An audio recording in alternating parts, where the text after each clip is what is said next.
أعوذ بالله من الشيطان الرجيم. بسم الله الرحمن الرحيم.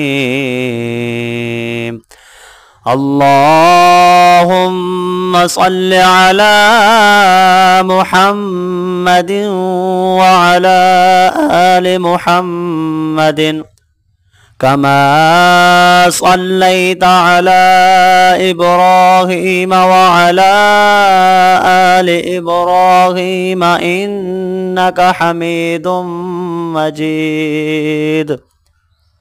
اللهم بارك على محمد وعلى آل محمد كما باركت على إبراهيم وعلى آل إبراهيم إنك حميد مجيد. آمنت بالله صدق الله العظيم.